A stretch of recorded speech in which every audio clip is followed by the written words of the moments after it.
गांव सोनपुर के दिल में धूप से चमकता एक छोटा सा गांव। वहां एक शानदार आम का बाग था। ये कोई साधारण बाग नहीं था। गर्मियों के लंबे महीनों में ये तो मानो धरती पर स्वर्ग ही था। पेड़ ऊंचे ऊंचे और गर्व से खड़े रहते। उनकी शाखाएं भारी होती रसीले आमों से, जो गहरे हरे से बदलकर पीले और नारंगी रंग में रंग जाते जब धूप में पकते। बाग की हवा हमेशा मीठी खुशबू से भरी रहती, जो स्वादिष्ट आमों का वादा करती थी। गांव के बच्चे अक्सर बाग की पत्थर की दीवार के पास खड़े हो जाते। उनके मुंह में पानी आ जाता जब वे उन लटकते आमों को देखते, जो बस पहुंच से बाहर होते। ये जादुई जगह गांव का गर्व थी, सबके लिए एक खजाना।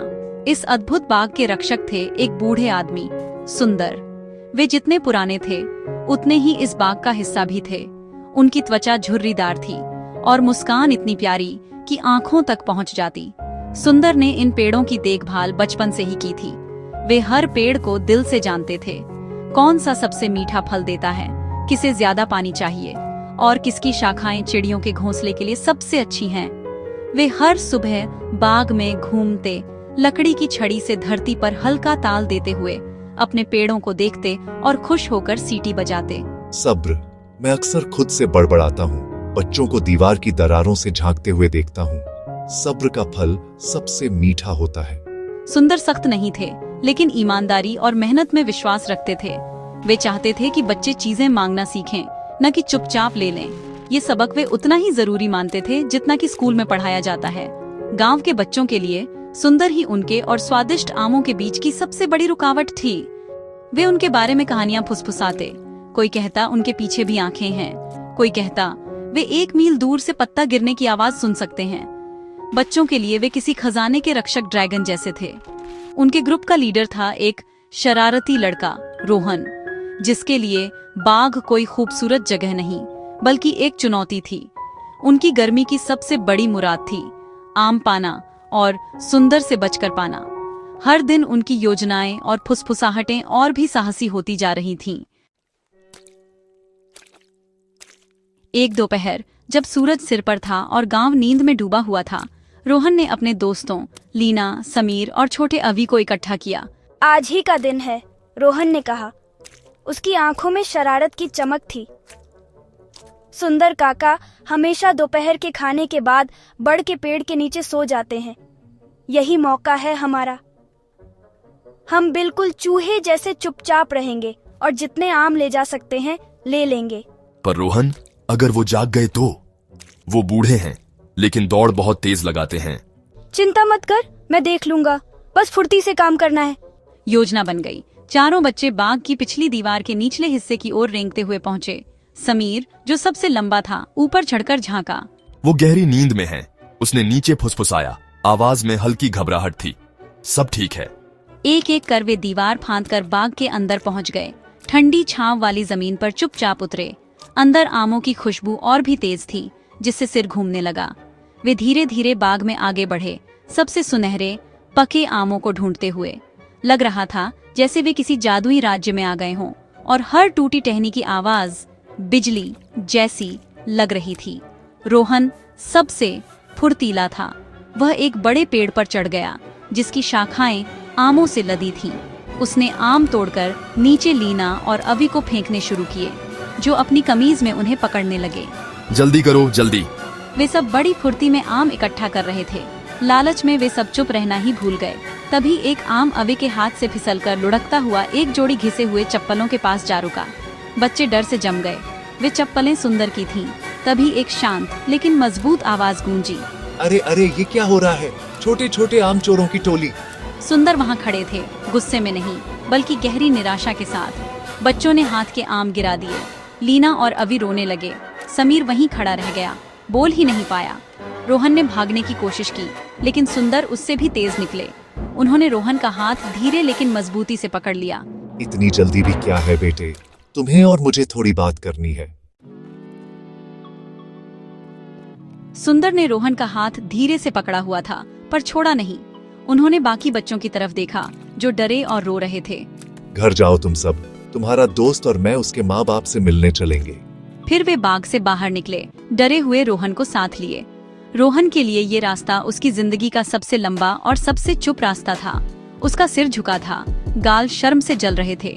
उसे लगता था जैसे गांव के सब लोग उसे देख रहे हैं और वो चाहता था कि धरती फट जाए और वो उसमें समा जाए। उसे डर था कि अब सब जान जाएंगे कि वह चोर है। उसे अपने माँ पापा का सामना करने का डर था। जब वे रोहन के छोटे साफ सुथरे घर पहुँचे, उसकी माँ बरामदे में बैठी टोकरी बुन रही थी। उन्होंने ऊपर देखा और अपने बेटे को सुंदर के साथ आते देख लिया। मैंने आपके बेटे और उसके दोस्तों को मेरे बाग में आम तोड़ते पकड़ा है, बिना पूछे। मुझे आमों से गुस्सा नहीं है, वे तो फल हैं। मुझे चोरी की आदत की चिंता है। ये छोटी चीज से शुरू होती है, पर आगे चलकर बहुत बड़ी और भयानक हो सकती है। फिर सुंदर ने रोहन का हाथ छोड़ दिया और उसके माता पिता की ओर देखा। रोहन, क्या यही सिखाया है हमने तुम्हें? एक ऐसे बूढ़े आदमी से चोरी करना जो हमेशा सबके लिए अच्छा रहा है? क्या हमारे घर का नाम डुबो दिया तुमने? हमने हमेशा कहा है, बेटा, अगर तुम्हें कुछ चाहिए तो मांगो या मेहनत करके पाओ। चोरी पाप है, ये बेईमानी है और इससे लोगों को दुख पहुंचता है। तुमने सिर्फ आम नहीं चुराए, सुंदर काका का भरोसा भी तोड़ा और हमारे दिल भी दुखाए। रोहन खड़ा रहा, माँ बाप की तरफ देख भी नहीं पाया। पछतावे के आंसू उसके गालों पर बह रहे थे। उस शाम रोहन को अपने कमरे में बंद कर दिया गया। उसने खाना नहीं खाया। पापा की डांट और माँ के आंसू उससे कहीं ज्यादा बड़ी सजा थे। वह पूरी घटना बार बार सोचता रहा। उसे गहरा पछतावा हुआ, सिर्फ चोरी करने का नहीं, बल्कि माँ बाप को निराश करने और दयालु सुंदर को दुखी करने का भी। उसे समझ आया कि चोरी की खुशी के आगे ये शर्म और दुहक बहुत बड़ा है। उसके माता पिता ने सलाह दी कि अगली सुबह वह सुंदर से माफी मांगे, लेकिन उसके मन में तो एक और ज्यादा बचकानी और मूर्खतापूर्ण योजना जन्म ले रही थी। एक ऐसी योजना जो शर्म और बचकानी बदले की भावना से भरी थी। अगली सुबह रोहन अपने दोस्तों से गांव के कुएं के पास मिला। उसे कोई पछतावा नहीं था, बल्कि वह गुस्से और अपमान से भरा हुआ था। अपने माता पिता से डांट खाने के लिए वह सुंदर को दोषी मान रहा था। सब उसकी गलती है। उसने मुझे पूरे गांव और मेरे माता पिता के सामने चोर बना दिया। हमें उसे सबक सिखाना चाहिए। हमें उसके साथ ऐसी शरारत करनी है जो वो कभी न भूले। कपिल, मेरी माँ ने कहा कि हम गलत थे। हमें माफी मांग लेनी चाहिए। शरारत करना ठीक नहीं है। अगर किसी को चोट लग गई तो? लेकिन कपिल किसी की बात सुनने को तैयार नहीं था। उसकी जिद और घायल अभिमान ने उसे और भी जिद्दी बना दिया था। उसने एक मूर्खतापूर्ण और खतरनाक योजना बनाई। मुझे पता है सुंदर दोपहर को नदी पर नहाने किस रास्ते से जाता है। रास्ते में एक जगह बहुत संकरी है, एक तरफ गहरी खाई है।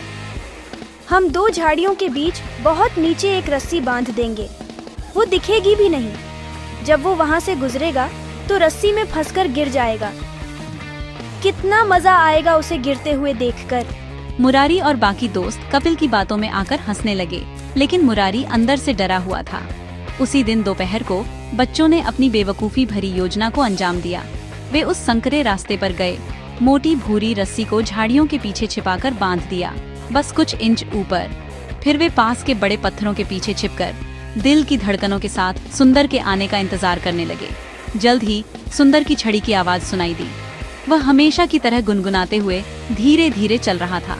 बच्चे सांस रोककर देख रहे थे। जैसे ही सुंदर रस्सी के पास पहुंचा, उसकी टांग उसमें फंस गई, जैसा बच्चों ने सोचा था। लेकिन आगे जो हुआ वह बिल्कुल भी मजेदार नहीं था। सुंदर सीधे रास्ते पर नहीं गिरा, बल्कि संतुलन खोकर खाई में जा गिरा। एक जोरदार आवाज हुई और फिर सब तरफ सन्नाटा छा गया। बच्चे डर के मारे पत्थरों के पीछे जमे रह गए। सुंदर बिल्कुल नहीं हिल रहा था। सुंदर के गिरने के बाद छाई चुप्पी बहुत भारी और डरावनी थी। बच्चे पत्थरों के पीछे जड़ हो गए। उनकी शरारत अब एक भयानक हादसे में बदल चुकी थी। सुंदर के गिरने की छवि उनके मन में बस गई थी। क्या वो ठीक है? किसी ने जवाब नहीं दिया। कपिल, जिसने पूरी योजना बनाई थी, उसके दिल में डर की ठंडक उतर गई थी। वह सिर्फ सुंदर को गिरते हुए देखना चाहता था, हंसना चाहता था, न कि उसे खाई में बेहोश देखना। धीरे धीरे, डरते डरते सब बच्चे खाई के किनारे पहुँचे और नीचे झांका। सुंदर अजीब सी मुद्रा में नीचे पड़ा था। उसकी छड़ी टूटी हुई थी। वह बिल्कुल नहीं हिल रहा था। बच्चों को घबराहट ने जकड़ लिया। हमें मदद बुलानी होगी। लीना रोती हुई चिल्लाई, हमने क्या कर दिया? हमने उन्हें मार डाला, मार डाला। यह शब्द जैसे झर बनकर हवा में तैर गया। बच्चों के चेहरे डर और अपराध बोध से सफेद पड़ गए। सज्जा का डर बहुत बड़ा था। जेल जाना, माता पिता का नफरत करना, वे भागे, बिल्कुल डर के मारे। कपिल के घर पहुंचकर सबने रोते रोते सारी सच्चाई बता दी, बदले की योजना, रस्सी और सुंदर की गिरावट। कपिल के पिता सुनते गए, उनका चेहरा हर शब्द के साथ और भी पीला होता गया। गुस्सा अब सदमे और डर में बदल चुका था। तुमने क्या किया? मुझे तुरंत वहाँ ले चलो। बिना एक शब्द के कपिल के पिता बाकी बच्चों और उनके माता पिता के साथ नदी के रास्ते की ओर भागे। जब वे वहां पहुंचे, खाई खाली थी, सिर्फ सुंदर की टूटी हुई छड़ी पड़ी थी। एक सामूहिक सांस निकल गई। मुरारी की मां ने धीरे से कहा, शायद कोई उन्हें डॉक्टर के पास ले गया, या बच्चे जोर जोर से रोने लगे। अब अपराध बोध के साथ यह यकीन भी जुड़ गया कि उनकी शरारत से सुंदर काका की मौत हो गई है। कपिल घुटनों के बल गिर गया, पछतावे की लहर में डूबता हुआ। सब मेरी गलती है, मैं तो बस मजाक करना चाहता था। मैंने कभी नहीं चाहा कि ऐसा हो। सुंदर काका मेरे कारण चले गए। उसके पिता ने तय किया कि अब उन्हें सुंदर के घर जाकर सच बताना होगा और जो भी सजा मिले उसका सामना करना होगा। सुंदर के छोटे से झोपड़े तक का रास्ता दुख और शर्म का जुलूस बन चुका था। माता पिता अपने रोते बच्चों को थामे हुए थे, खुद भी चिंता और दुख से भरे हुए।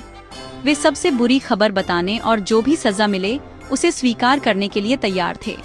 जैसे ही वे झोपड़ी के पास पहुंचे, खिड़की से हल्की रोशनी आती दिखी। उनके कदम ठिठक गए। अंदर कौन हो सकता है? कपिल के पिता ने भारी मन से दरवाजा खोला और वहां एक साधारण खाट पर बैठे अपने छोटे हाथ पर पट्टी बांधते हुए सुंदर थे। वो जिंदा थे। सांसों की एक सामूहिक लहर सी झोपड़ी में गूंज गई। सुंदर ने ऊपर देखा। उनके चेहरे पर दर्द की झलक थी, लेकिन आंखों में शांति थी। मुझे लगा था तुम लोग आओगे। गिरावट बहुत बुरी थी, चोटें आई हैं, मगर हड्डियां सलामत है। किसी तरह खुद ही निकलकर घर आ गया। उन्होंने बच्चों की ओर देखा जो उन्हें भूत की तरह घूर रहे थे। और ये देखो, ये वही रस्सी है। बहुत ही मूर्खता भरी और खतरनाक हरकत थी। समझते हो क्या हो सकता था? मेरी गर्दन भी टूट सकती थी, मैं मर भी सकता था। बच्चे कपिल के नेतृत्व में सुंदर के पैरों में गिर पड़े। अब उनके आंसू राहत और सच्चे पछतावे के थे। हम बहुत शर्मिंदा हैं, सुंदर काका, हमें माफ कर दीजिए। हम गुस्से में और बेवकूफ थे। हमने कभी सोचा भी नहीं था कि आपको इतनी चोट लग सकती है। हमें लगा आप मर गए। प्लीज हमें माफ कर दीजिए। बाकी बच्चों ने भी माफी मांगी, वादा किया कि वे अब कभी ऐसी शरारत नहीं करेंगे। अब उन्हें अपने कामों की असली गंभीरता समझ आ गई थी। सुंदर ने बच्चों और उनके चिंतित माता पिता की ओर देखा और हल्की सी मुस्कान उनके चेहरे पर आ गई। जब पछतावा सच्चा हो, माफ करना आसान हो जाता है। जिंदगी का सबसे बड़ा सबक यही है, कभी भी किसी का बुरा मत सोचो, यहाँ तक कि अपने मन में भी नहीं। शरारत एक पल में हादसा बन सकती है। ईमानदारी, दया और अपने कामों के असर को समझना, यही असली फल है। फिर उन्होंने सबसे बड़ा उपहार दिया, अपनी माफी। अब जाओ और कल से अगर आम चाहिए तो बगीचे में आकर मेरी मदद करो। मेहनत से मिला फल ज्यादा मीठा लगता है। बच्चों ने वादा किया कि वे जरूर आएंगे और उन्होंने अपना वादा निभाया। उन्होंने वह सबक सीखा जो उनकी जिंदगी भर उनके साथ रहेगा।